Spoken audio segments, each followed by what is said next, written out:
to the Writer Dojo with your host, Steve Diamond. Money, money, money.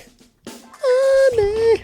And Larry Colonel Korea. We're here for the bank's money, not your money. Your money is insured by the federal government. You're not going to lose a dime. Think of your families. Don't risk your life. Don't try and be a hero.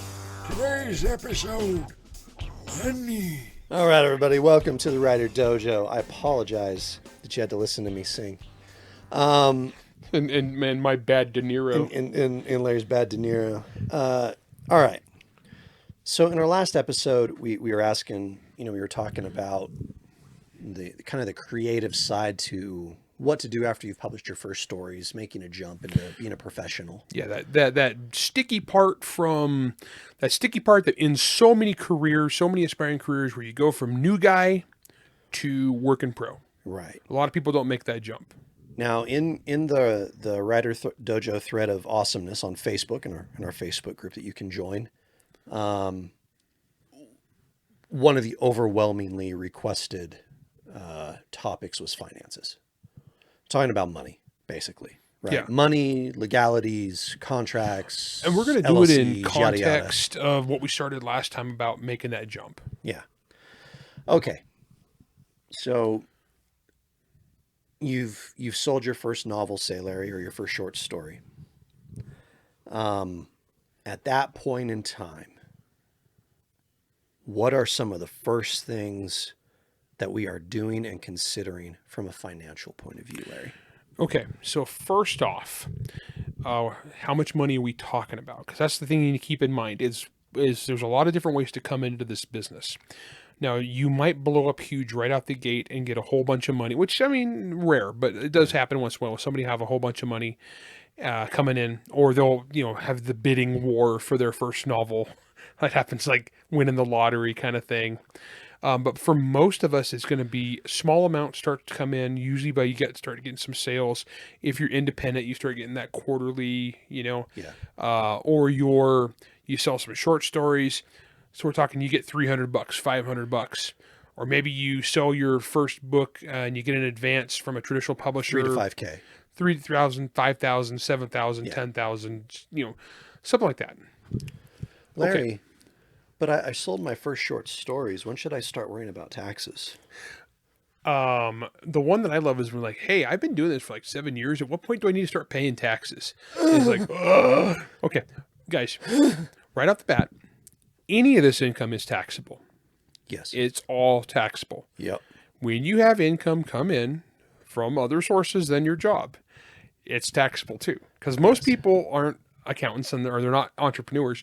And so they don't realize that, they have to pay taxes on money that comes in because they get their job does withholdings for them. And so most people think, okay, my job does that for me. Okay, guys, your publisher doesn't do that for you. Amazon ain't going to do that for you. Okay. The editor who sends you the check for that short story is not doing withholding for you. Nope. So you need to pay that yourself. What I do, and I think you do the same. Well, you pay quarterly.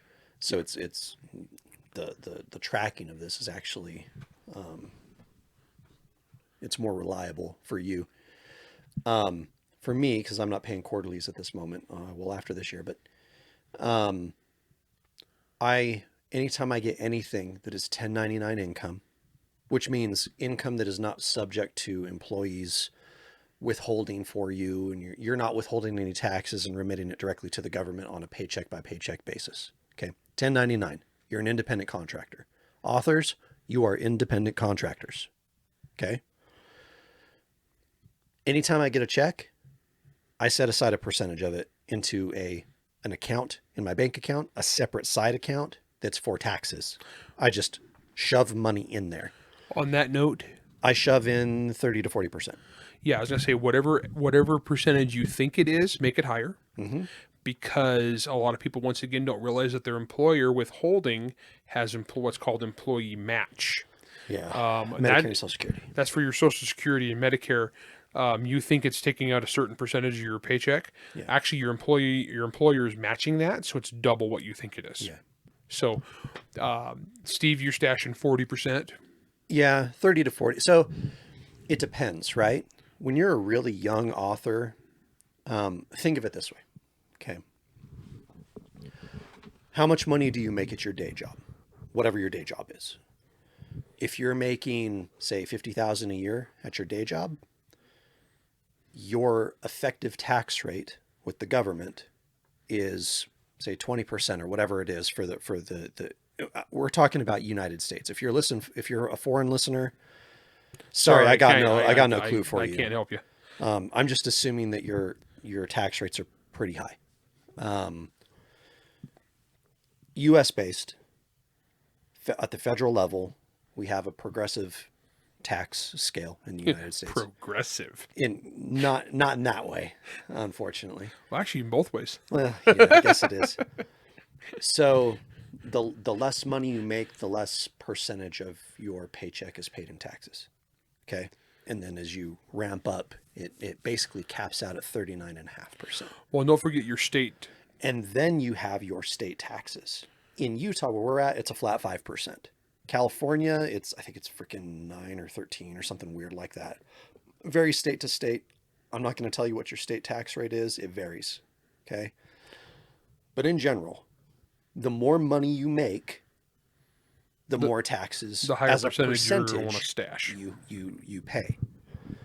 So if I am working as a night clerk at a hotel, like Brandon started, right? Like Brandon Sanderson started, and he gets a $10,000 advance on a launtress or whatever it was, the percentage that he has to set aside for that is substantially less than the percentage he sets aside now on a book, right? So when my daughter was starting out, and she sold several short stories now, she's a pretty talented writer. So when she started out, she was a broke college student who was like slinging pizza or being a waitress, right?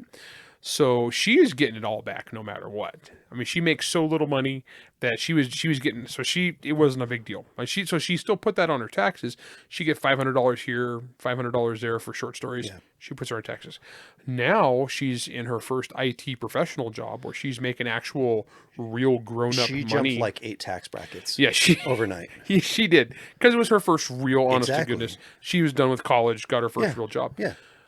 Now she needs to keep a higher percentage of Yeah. any writing income comes in. Yeah, she needs to reserved for set the aside government. probably 30% to be safe. Yeah. Right? On that, we've seen authors not realize they need to do this, and we've seen authors play this game where they think they're going to get away with not paying their taxes. It will catch you eventually. It will catch you eventually. You were going to get audited. The government loves auditing authors. loves auditing 1099s. Yes. Any author, any 1099. So when the government tells you that we're going to hire 80,000 new IRS agents, but we're only going to audit rich people, Don't worry. that is a lie. Don't worry. That is not how it works, guys. No one believes that. I hope that my taxes paid for good guns for them. I don't even know what they got. Probably SIGs at this point. I think they've won like every contract. They have recently. Yeah. I would say stash slightly more than you think you're going to need. Now, Well, and reevaluate it as time progresses. on that note too, as this grows, you're going to want to pretty early on open a second bank account that is specifically for your business only. Mm-hmm. Have a business account. Yes. So you do this in conjunction with your regular checking account. Go to your regular bank and say, I'd like to open a business account. Yes. And it's the name of your business. On the name of your business, at what point should you incorporate? We've talked about this a little bit. Okay, so there's a lot of varying legal advice, and as we will always say, we are not your accountants. We are not your legal accountants or aid. lawyers. We are just two dudes talking business. Okay. As our disclaimer. Okay. The number that we often hear thrown about, and our CPAs back at our military job told us this number too. That's about 30 to 40 grand a year. Yeah. In 1099 income. That's what it was when I incorporated too, and I'm not sure if if they'd still it could say the be a same. little bit more, it could be a little bit less now. Yeah. Whatever. I mean, look, reality, you can do it whenever you want. You can do it real early. As long as you're paying taxes on it, you're okay. Yeah. As soon as you incorporate yourself in whatever form. I like to recommend S corps. I'm an S corp. Just because it's pretty easy to manage, and your income, the stuff that I'm about to say, take it to a CPA that you like, and have them tell you the Yeah, details because of this. I've seen some people argue in favor of LLCs, but I don't really see the why. or like But- C corps or whatever. I don't care. I'll tell you what I like. I like S corps. Yeah. Now on I like having the ability to have, for example, my wife is part owner of Diamond Contracting, which is my business. I'm Korea Tech Incorporated. Exactly. Jenny is part owner on that. S corps make it really easy to have multiple members, and then you can, like, she judges gymnastics professionally, so she can, like, her income feeds into the same company. So for us, it was good, and then it makes everything pass through income to us for our own personal tax. Now- Makes it really easy. How to set this up? You can do all this yourself. It's actually much easier than you think. It's not as hard as you think. When I set mine up, I did actually consult my CPA because so on a CPA, do you need a CPA? No, you don't need one. I did my own taxes most of my life because I was a professional accountant. I prided myself on that. Okay. When we say But- no, it's because we're professionals at this stuff. Right. And so it's just like when we talk about like reading contracts, we were contract accountants. Okay. Yeah, so so we're fine. yeah. Now, you yourself, dear listener, if your profession is making doilies or whatever, Scented candles, scented candles, or, you're an engineer, Teddy Bear or, Hospital. whatever it administrator. is, yes, you might want to go consult a CPA. I would say and for me, the jump was when I could no longer keep up on new tax laws and developments on my own, Which happened monthly. because I was a writer. I was now a full-time writer, and I was doing my taxes, and I got to the end and I owed quite a bit of money. And I looked at it and said, I'm gonna get my old CPA from who audited us when I was a military contractor, and I hired them to do my taxes. And they came back, and the very first time they did it, they found me enough extra stuff to deduct that they paid for themselves. Perfect. And I've been using them ever since. So it's one of those. It's just how much personal effort do you want to put into keeping up on the business stuff. Now, when you're starting out as a writer and you still have your day job and you're only making 20, 30,000, whatever. And so you're making good money, but it's not enough to make the jump to full time yet. On whether you went to CPA or not, that's going to depend on if it's worth it to you personally. Yeah, it's personal preference. Once you are making a significant amount of money, like quit your day job money and go live off being just a writer, then I would say it actually, because even me as a former accountant could no longer keep up. There's a lot. And so at that point, it behooved me to have a professional. So that's when I jumped. Now, again, all that said, if you're making, $5,000 a year on your writing, $10,000 a year on your writing, $2,000 a year on your writing, and you're like, bro, I just want to make sure I'm doing this right. Yeah. It's cool. You're fine. Go get a CPA. It's fine. You can do it's that okay. It's totally okay. You don't need to incorporate yet. No. You can if you want. It's actually not that expensive. No. So it is a little more complicated. There's 2 stages to incorporating. First is with the Fed, and that's getting your EIN number. Yep. That right there is absurdly easy. It's easy. You go on and you just go how do I get an EIN number? And it takes you to the IRS website. Isn't it funny? The one thing the government is efficient at is signing up to give it money. Oh yeah. Now for them to give you money back. I'm so shocked. But that process is actually really simple and it's cheap. I think it was like $65 or $75 to register with the Fed. Now your state incorporation. State is different, and it varies wildly from state to state. Utah's not too bad actually. I've incorporated people's businesses with the state for a lot of people on their behalf. Most online services or CPA firms will charge you $300 to $600 to do this for you.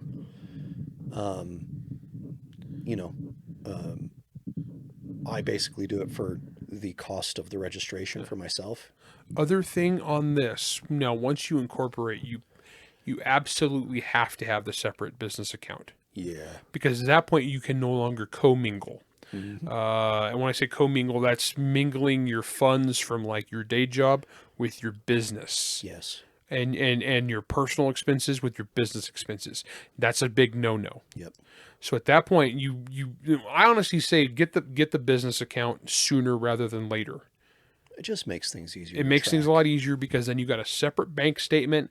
Everything that comes in and everything that goes out is business. Yeah. Get a business card that's connected to that account, and only business expenses go on that card. Yep. That makes, and if you're doing your taxes yourself, at the end of the year, it's super easy. I got all my bank statements. I've got all my credit card statements that are directly attached to my business. Everything on it is business. There's no question. I don't put anything that's personal into that account, into or out of that account. Everything is just my business. Yep. And that's what I work my taxes off of. All right, we're going to take a quick break. When we come back, we'll continue on the topic of all the different businesston stuff. Talk a little bit more about, potential order of operations and stuff. So we'll be right back. Los Angeles, the 1970s. Disco is king, and the nightclubs are full of young, beautiful people with Saturday night fever. From the Sunset Strip to Hollywood Boulevard, a new era is dawning. But below the glitz and glamour, a terrifying darkness lurks. Chloe Mendoza knows darkness.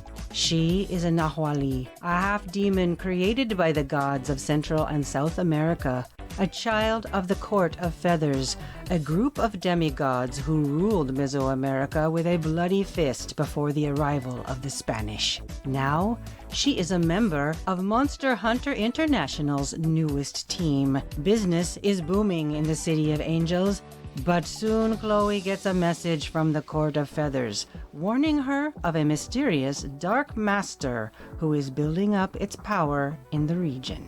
Whatever it is, it brings death and carnage with it.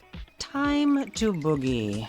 On sale now, set in Larry Correa's best-selling Monster Hunter International series, comes the electronic advanced reader copy of Monster Hunter Memoirs Fever by Larry Correa and Jason Cordova.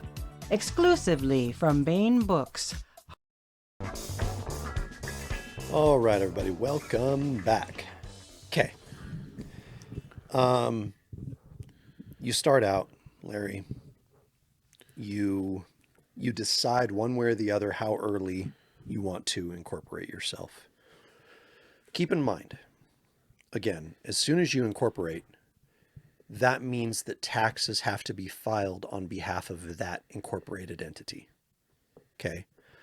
So you as the individual, especially if you go the S corp route, you're filing taxes twice. Once for your entity.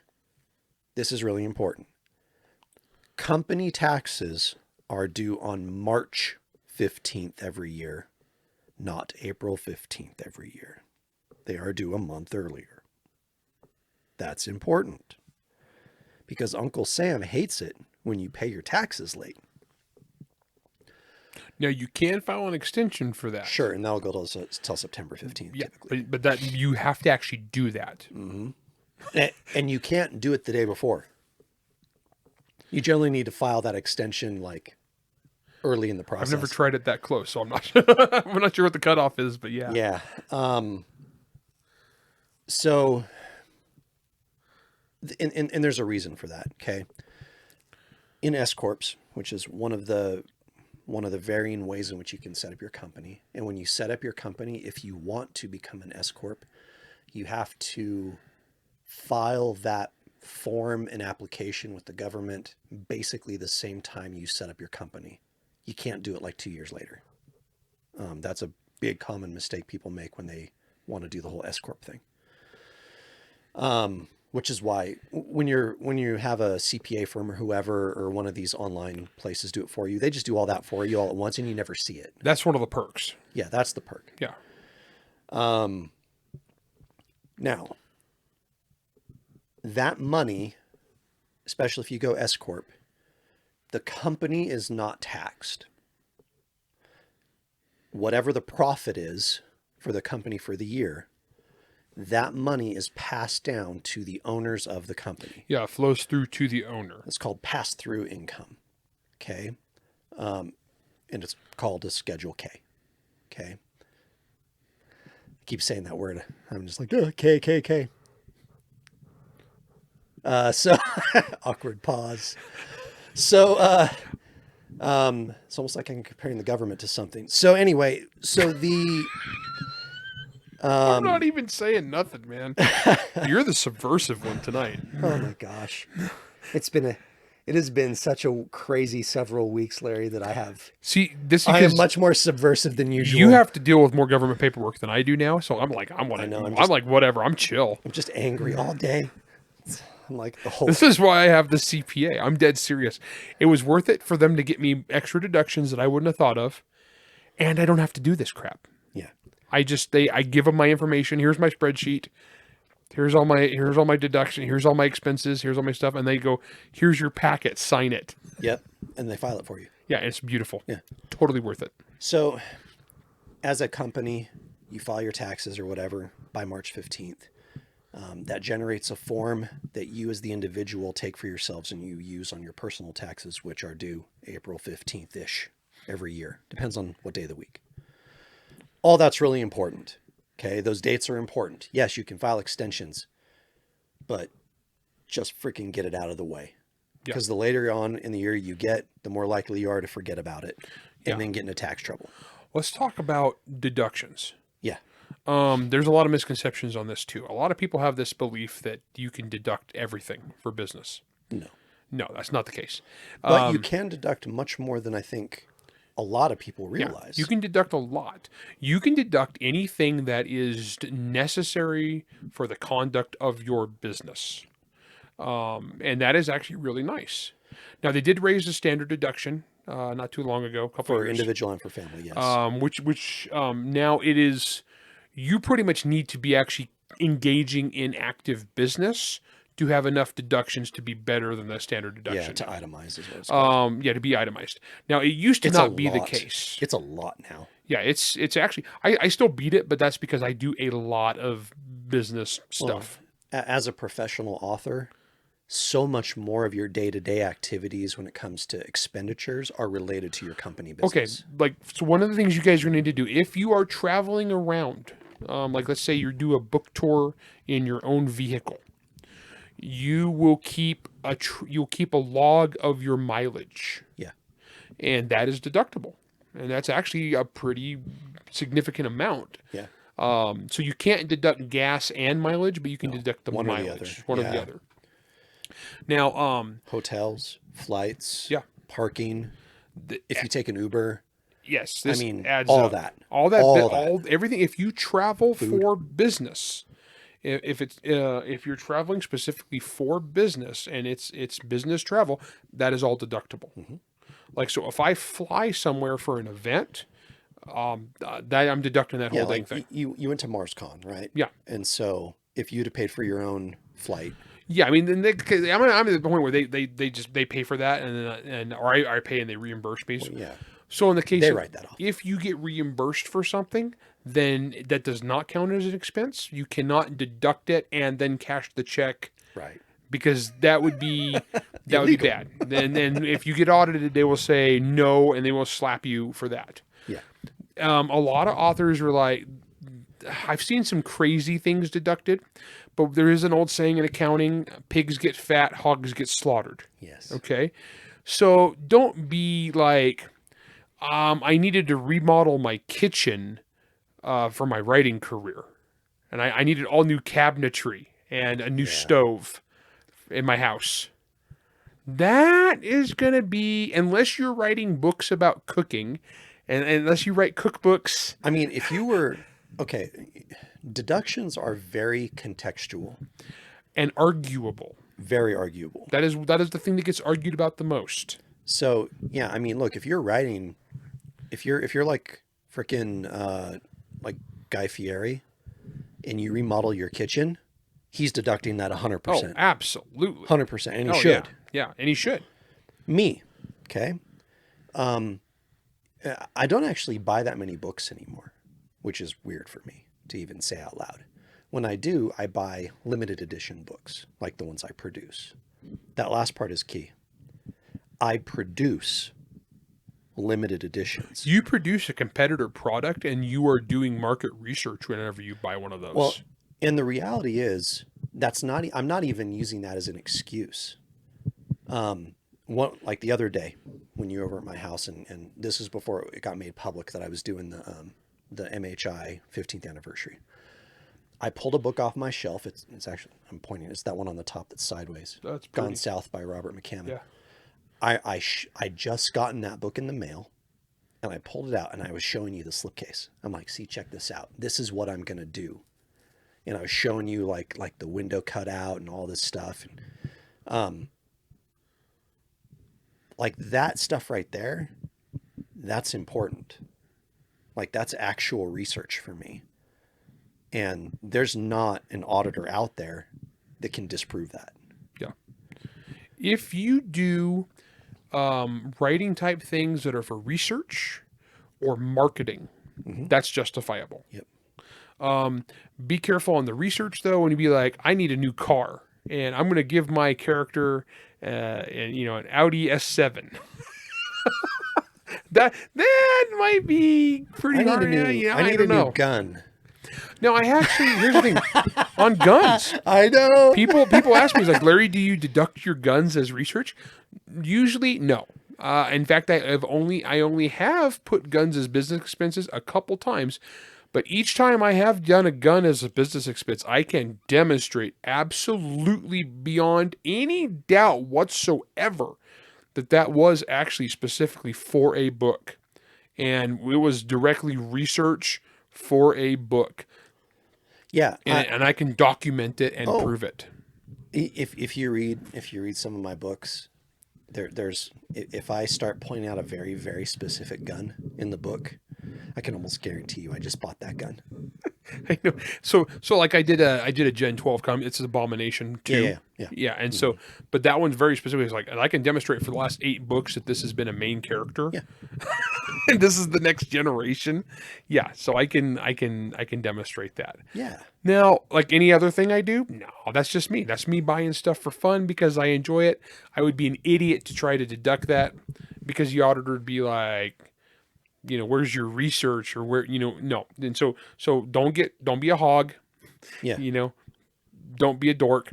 The one that gets me, and I've seen authors do this, was they'll go on a cruise and they'll deduct the cruise. Now, because it's a writer cruise. Here's the thing. Yeah. I did that. I know you did that. Because it was a writing symposium.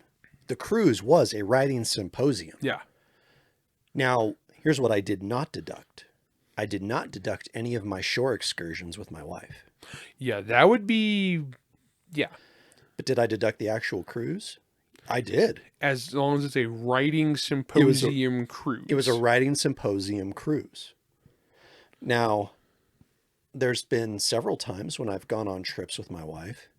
We went back east at one point. Went back to Boston. On that trip, I went to Salem. The horror author went to Salem. That's pretty hard to argue against. You can't argue with me on that. And you will see, there are nuggets of stuff all throughout my fiction where I'm like, oh yeah, I got that idea on a vacation. Yeah. So that day, like I'm writing off that piece right there because I have a story. I got paid for a story. Yeah. Now, if you just went on a cruise because you said you needed time to like think, that's no. No, that's not. No, they're Don't be stupid. They're gonna burn you. Yeah. Yeah. Now, specifically because it is an event that you're paying to go on an event. Yes. That's specifically a developmental thing for your career. That's okay. Yeah. I mean, I've seen some pretty wonky.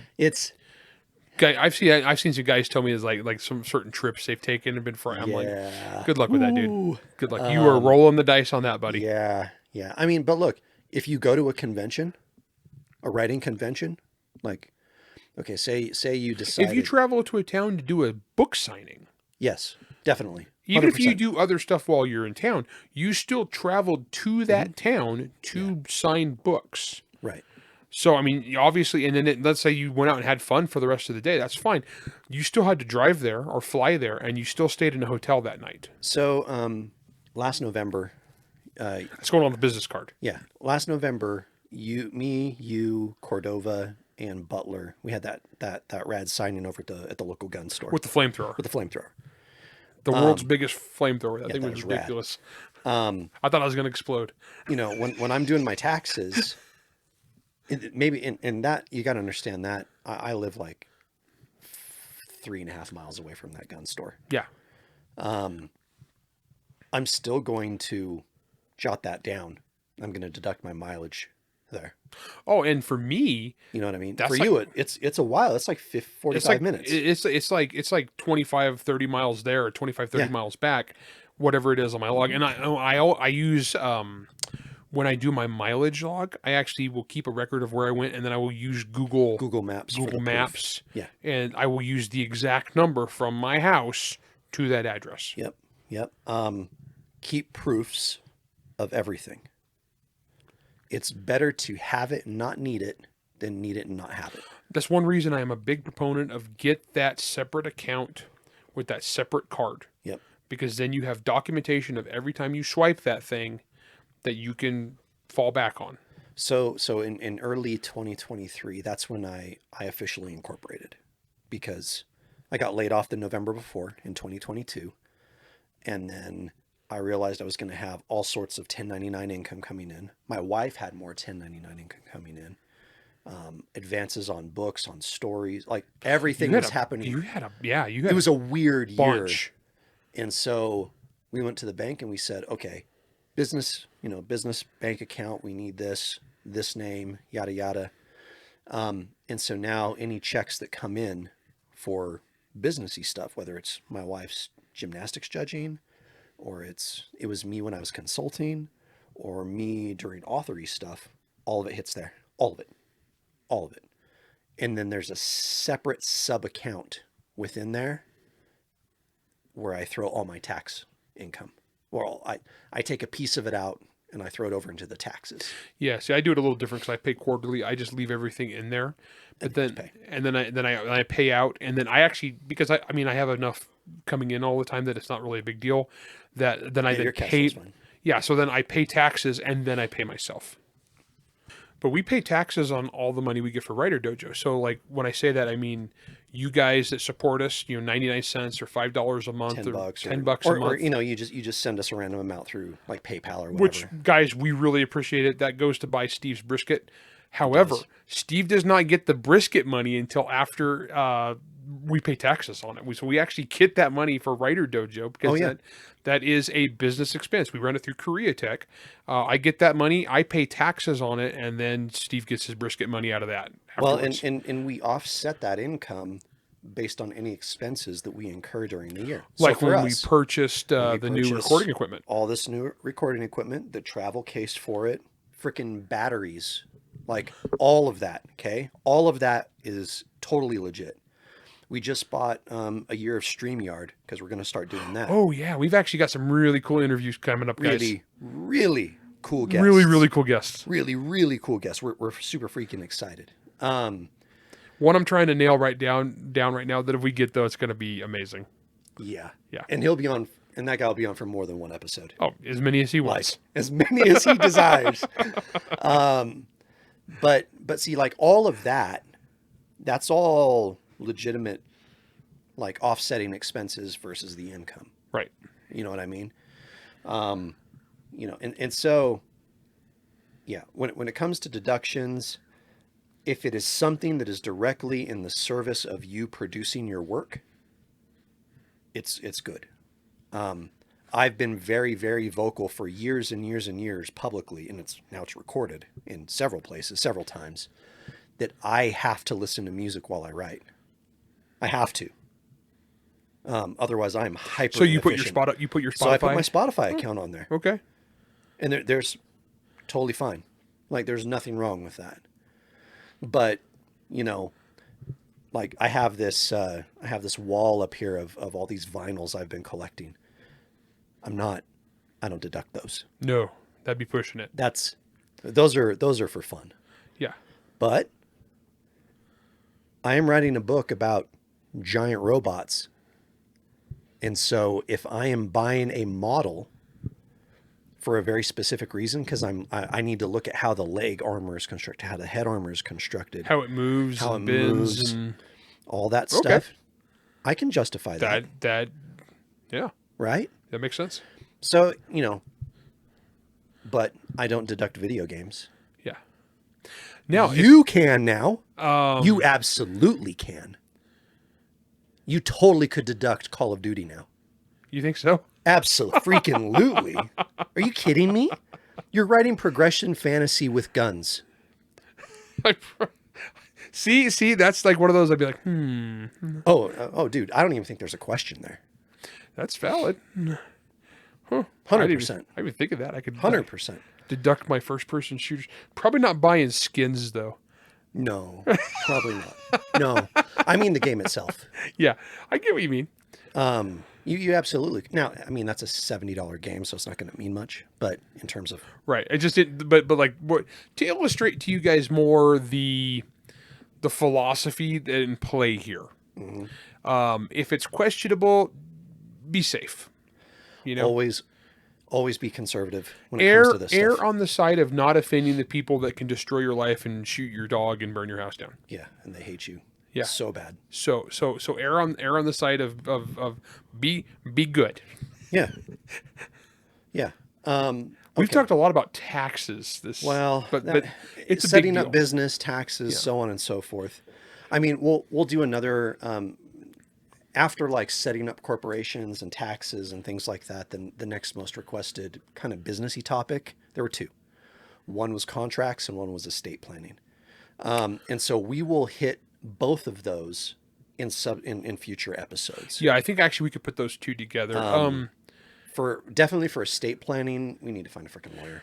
Because that's the thing. Actually, I need to do that myself because actually, since Eric Flint died recently, David Drake died recently, and it brings up Brian Lumley died recently. Oh, I know. I didn't even know about that. He told me the other day. I hadn't That was heard. brutal. Like, dude, I'm generally unaffected, like just completely unaffected by when actors, celebrities, movie, whatever authors pass away. I just kind of don't care. But Brian Lumley meant a lot. There's been two authors that's impacted me. One was Brian Lumley and one was Matheson back in 2000. I cried when Louis 2013. L'Amour died when I was young. I straight up cried, man. I cried like I lost a member of the family. Like, you can tell who impacts us, right? But You like know what I mean? Eric Flint and David Drake, I knew them. I knew those guys, and Yeah, I mean, we've had dinner with I pretended to be Eric Flint's nephew once to find out what hospital he was in. Oh, that's right. I totally At Gen Con. No, it was Or no, Dragon. No, it was the Spike Con. And Eric had like a heart episode, and we didn't know where he went. What was the Gen Con one? Was that his wife? No, that was Misty Lackey. Oh, that was Misty. Okay, so guys, just so you know, behind the scenes, I have pretended to be the relative of a lot of different writers, and you'd be surprised the information that hospitals will give you. I give you permission to pretend to be my relative. Later. Yeah. So if you pretend to be somebody's relative, you could totally find somebody in the hospital and figure out what hospital they're in. Long story. But man, there's so much. When you don't have your affairs in order in that regard, you have you're putting yourself and your remaining family in a bad spot. So that's something I need to do. So estate planning is a big part of business, and literary estate planning is specifically a thing for writers. Yeah. And that's where we decide who gets control of our the various IP. IPs Yeah. after we die. And you can leave instructions as to how you want that treated. And for most of us, it won't make that much difference because once we're dead, it's done. But you have some cases where that is actually a really big deal. Christopher Tolkien, Serious. we're talking Well, I mean, look at billions of dollars. Look at the Clive Cusslers and stuff of the world, right? Yeah. Like Tom Clancy. you start. Oh gosh, Tom Clancy. But you start, there's so many of these authors that we're seeing, especially in the thriller genres, that they are writing with their sons or daughters now. And you know, towards the end of their lives, you start seeing it. And as soon as I start seeing like Clive Cussler with Dirk Cussler, I'm like, wait a minute. Is this author healthy? What's going on? Like I start getting paranoid. Yeah, I mean, but it's kind of the circle of life. Anne McCaffrey, Todd McCaffrey. 100%. You know, 100%. and so it's one of those. As an author, if you want to pass your property on to your kid, or you just have a successor, then by all means, that's something you need to have legally worked out. So yeah, we will talk about, because that's something I have to actually do, because I've gotten to the point where I have a couple properties that are actually really valuable. Yeah. Well, and look, life is fleeting. I mean, Oh you just man, don't know. I could get shot by the ATF tomorrow. I mean, Most people, they talk about like, I could get hit by a truck tomorrow. Me, I was like, I could get shot by feds. I don't know why that's just like my go-to for, you know, I could sudden unexpected. die from exhaustion from government work tomorrow. Yeah, Steve might just like have a heart attack from the stress of freaking contracts. The SBA said, what? No, I will say, of all the government agencies that almost ever killed me from stress, the SBA is near the top. It's because they're dirtbags. I'm no longer in business with them. I can say that was the single most incompetent government entity I've ever worked with in my life. They are, yeah. Because I was a machine gun dealer. Okay. Yeah. And the ATF was a pleasure to deal with compared to the SBA. Dude, I have my own. I mean, I've told you them. I've had my own horror stories with the SBA, blatantly breaking laws, blatantly. Yeah. Like it's. Well, you know mine, and it's why Yes. I'll be a fan of Senator Mike Lee as long as he's in office, because I got to watch Mike Lee rip a new butthole out of the SBA office. Yeah. Wow, we have really digressed on the topic of business tonight. Anyway, point Anyways. is, there are so many things when it comes to business that, you know, you guys have asked, all of you listeners, you've asked so many questions about like, give us business advice for this. And it's like, okay, give us like 4 or 5 episodes and we'll scratch the surface for you. Yeah. Honestly, guys, and it's so varied, and we talk about like when to quit your job, but once again, it just depends so much on your circumstances. Gosh, you guys got to understand. And look, part of this is because you and I are accountants, Larry. Yeah. We tend to think about financial planning and things of that nature, and the tipping point to when finances start dictating. Well, one of the when you first can steps of leave. being an accountant is understanding the needs of your client. Yes. Or your employer, or however you're working, because the financial risk you're going to take, if you are a 25-year-old single dude who is launching a writing career, when do you quit your day job is different than you are 39 years old, married with 4 kids, Yeah. and a mortgage And health insurance. and health insurance. So when you quit your day job on that, it's like totally wildly divergent. I mean, those are worlds apart. Yeah. I mean, I know some single young people that are writers. Yeah. And I'm like, wow, just go for it, man. Oh yeah. I'm like, dude, get that while you freaking can. Yeah. Get that cheddar. Because I mean, I've been fighting this battle constantly for the last 2 years. Yep. Like straight up the last 2 years. So one of the hard things about giving business advice, It's so personalized. it's so personalized. And it's so different, and it's just like in regular business. It's how risk adverse are you? And I am very risk adverse. Because there's some businesses that are high risk, high reward, and you just go for it, and you burn the ships. You can't turn back. And again, if I were a 20-something single dude living out of my parents' basement, my tolerance for risk is substantially higher than it is right now. Oh gosh, yeah, totally different.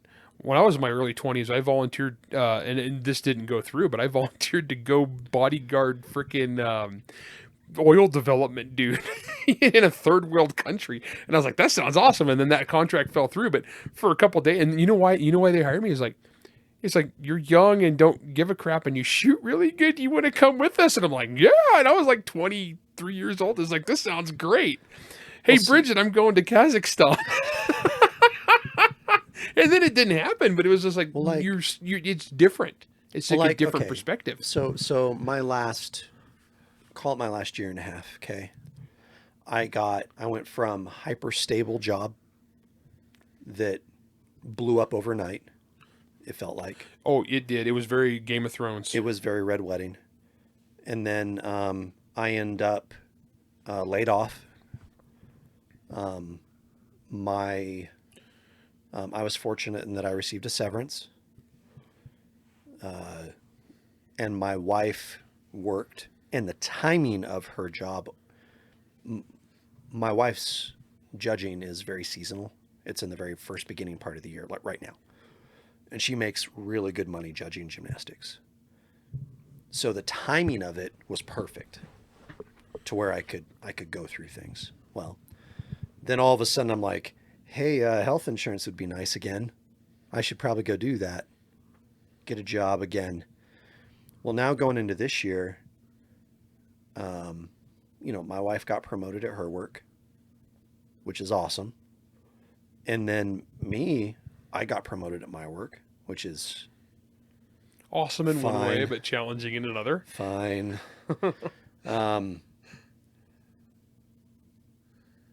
But I have this writing career I'm trying to start. And I have this specialty publisher, Diamond Editions that I'm doing now with Chris Rocchio, with you, hopefully with a couple other pretty big authors coming up soon. And I'm looking at that aspect of it like, okay, if I sell out of Monster Hunter 15th Anniversary Edition, I can quit. I can do this full time and be safe. You'll sell out. You know what I mean? Yeah. But that's the thing, right? Like you start planning, like I'm planning this out for a year from now, a year and a half from now. Like that's where my financial step plan is, and it's a detailed plan. You see what I mean?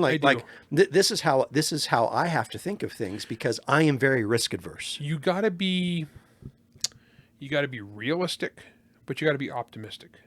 I know those two don't go. That's very hard as an accountant to be optimistic. Yeah. Just to be honest. Today, I got to kind of, I guess, close on this as far as like business and when to make the jump. Earlier today, I was on Twitter and I said just some flippant thing, and somebody responded, and I just kind of like laughed at it, like I laughed it off. And the guy goes, "Well, I was trying to be depressing, not critical." And my response was, well, I ain't got time for neither of those. Yeah. That's kind of how you got to be. So you gotta know where you're at, what your expenses are, what your risk is. Go into this stuff eyes wide open, knowing what could happen and what could go wrong. But you still got to go forward, and you got to be optimistic, and you got to be like, I can do this. Last episode we talked about the guys that have the 5-year career and they're just boom, big deal, done. Or the 10-year career, boom, linger, done. Oh, see, and like for me, I'm trying to set things up financially so I have for 25 years, literally 25 years. Yeah. Because by then I'll be dead and it's fine. Well, my plan is to do this till I die. Exactly. I'll probably never retire. I mean, I'm not wired that way. Storytellers don't retire, Larry. Really, how many writers do you know who retire? None. No, well, George Martin.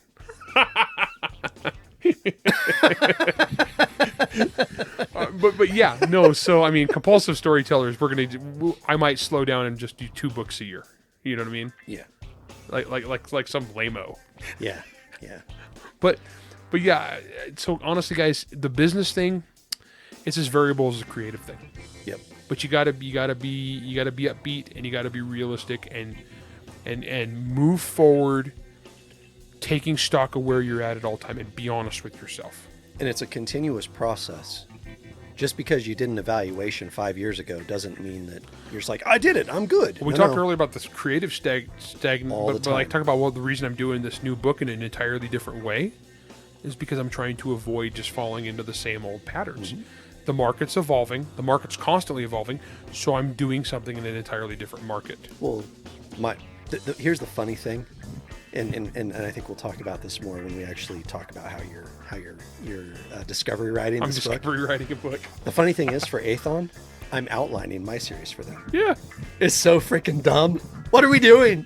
Well, and the funny thing is too is like I still probably I gave him a pitch that to me was just like, this is just like the kind of like basic brainstorming, and they were like, dang, that's because that's how my brain works. Yeah. But so even though I'm discovery writing it, let's be honest, I'll still like probably have like Notes. I will. I already do. Yeah. I can't help it. I've already got the days of the week figured out. Yeah. All right, everybody. That's all the time we have for you today. We'll talk about contracts. Again, we will talk about estate planning. We will talk about all this stuff. We will hit more and more and more. And we'll hit any and all business topics you want us to hit because it's really important. Okay. So, yeah.